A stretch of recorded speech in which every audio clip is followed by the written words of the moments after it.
Bienvenue à Médecine en 3 minutes. Le sujet d'aujourd'hui porte sur la fosse ptérygoïdienne, qui héberge le ganglion ptérygoïde, un véritable carrefour nerveux de la base du crâne. La fosse ptérygoïde est un petit espace osseux pair et symétrique situé à la base du crâne.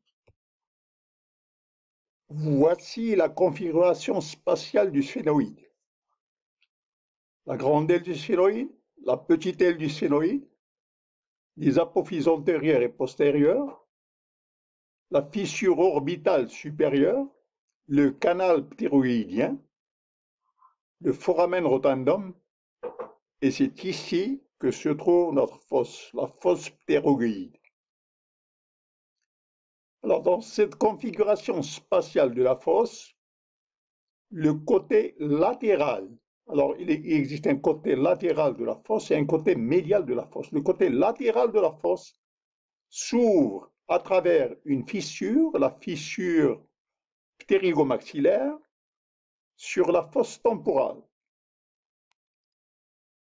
Pour bien comprendre la configuration de la fosse ptérygoïdienne, il est impératif de connaître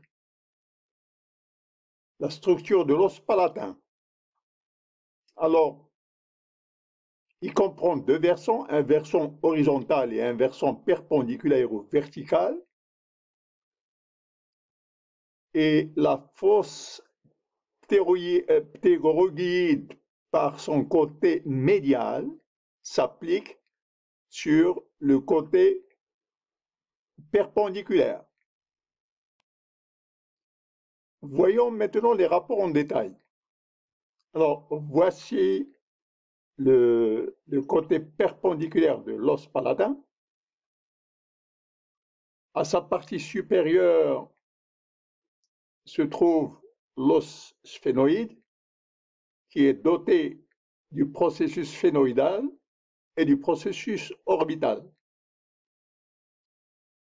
Entre les deux s'ouvre le foramen sphénopalatin, qui permet de communiquer la face médiale de la fosse ptérygoïde avec la fosse nasale. Alors voici les deux fosses nasales. Alors le septum intermédiaire, il ne figure pas, mais il faut imaginer que ici c'est la face médiale de la fosse ptérygoïde qui communique avec la fosse nasale à travers ce foramen. Et ce foramen, c'est le foramen sphénopalatin.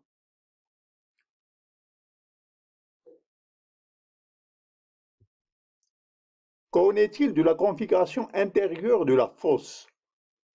La fosse ptérygoïde, elle comprend un côté supérieur, un côté latéral, un côté médial, un côté inférieur, un côté postérieur que voici, et le côté antérieur, on l'a supprimé pour permettre une vision claire sur le côté postérieur. Donc,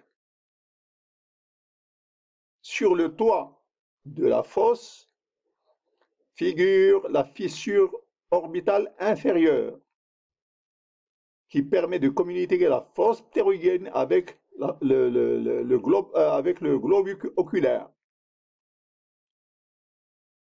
La fosse ptérygoïde communique avec la fosse temporale par la fissure ptéromaxillaire. Elle communique avec la fosse nasale par le foramen sphénopalatin. Elle communique postérieurement par le biais du foramen rotundum et par le biais du canal ptérygoïde.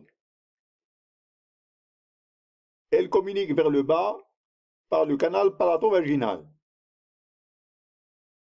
Alors, pour faire une synthèse de toutes ces communications, il faut retenir qu'il existe deux fissures. Une fissure orbitale inférieure et une fissure ptérygomaxillaire. Il existe aussi deux foramen, le foramen rotundum et le foramen sphénopalatin. Et enfin, il existe trois canaux. Le canal ptérygoïde, le canal palatovaginal et le canal grand palatin. Donc, je répète, trois canaux, canal grand palatin, canal ptérygoïde et canal palatovaginal.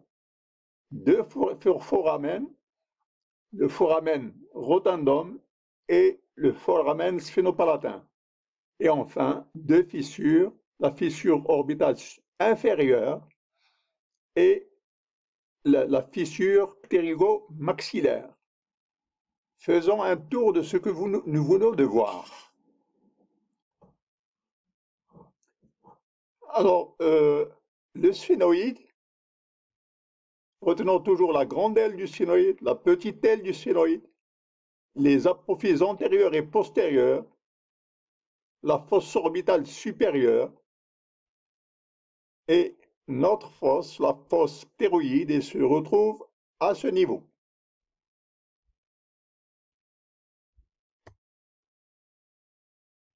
Sur le plan localisation, ici c'est le globe oculaire, notre fosse est au-dessous du globe oculaire. Sur le plan postérieur, elle est au niveau de la fosse crâniale moyenne et sur le plan antérieur en face du maxillaire.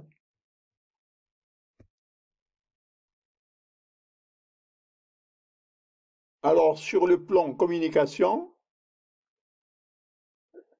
elle communique avec le toit, avec la base, avec la fosse temporale et avec la fosse nasale.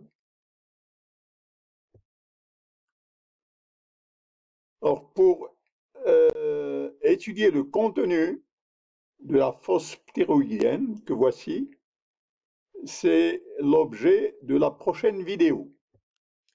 Merci pour votre attention. Votre participation est bienvenue. Votre adhésion est bienvenue. Et vos clics sont appréciés. Merci et à la prochaine.